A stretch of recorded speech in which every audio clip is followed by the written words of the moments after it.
Welcome to हेल्थचा tadka series, ज्यामध्ये मी तुम्हाला healthy पण टेस्टी रेसिपीज दाखवणार आहे। आज आपण बघणार आहोत सोया पुलाव, आणि तो पण एकदम सोपा। पहिल्यांदा मी कुकरमध्ये भात मोकळा शिजवून घेतला आहे। तसंच हे जे न्यूट्रेलाचे सोया मिनी चंक्स आहेत ते उकळून घ्यायचे आहेत, थोडेसे शिजवायचे आहेत पाणी घालून। आता ह्या सोया चंक्समधलं मी पाणी सगळं काढून घेणार आहे। मीठ घातलं आहे मी थोडंसं, नंतर घालायचं आहे लाल तिखट, हा आहे गरम मसाला,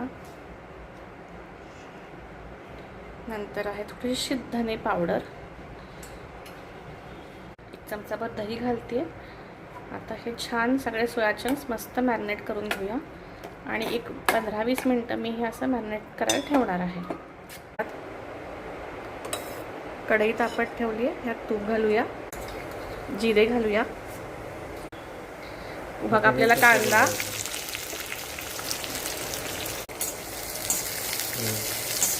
एक चमचा लसूण पेस्ट घालून घेतली आहे, तसंच एक टोमॅटो उभा कापलेला,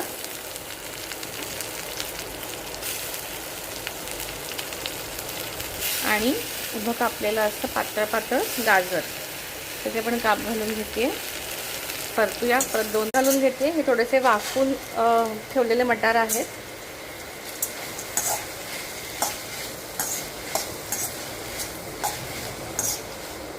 आता आपण जे मॅरिनेटेड सोया चंक्स आहेत ना, ते ह्यात घालूया। 2 मिनिटं छान परतून घ्यायचं आहे। किंचित काश्मीरी लाल पावडर घालते आहे, आणि हा आहे एव्हरेस्टचा शाही बिर्याणी मसाला। आपण सोया चंक्स मॅरिनेट करताना मीठ घातलं आहे, पण आपल्याला आणखीन मीठ लागणार आहे, कारण आपल्याला त्यात राईस पण घालायचा आहे। मीठ घालूया,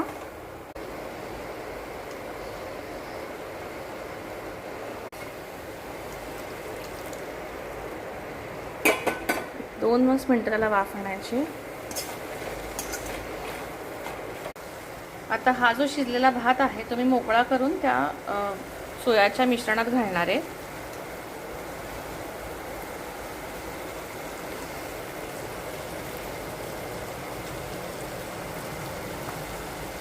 छान एकजीव करून घेऊया हे।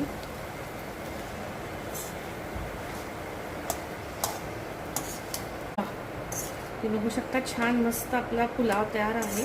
तर प्रोटीन भरपूर, भाज्या आणि टेस्ट हे सगळंच असणारा आपला छान सोया पुलाव तयार आहे। जरूर ट्राय करा।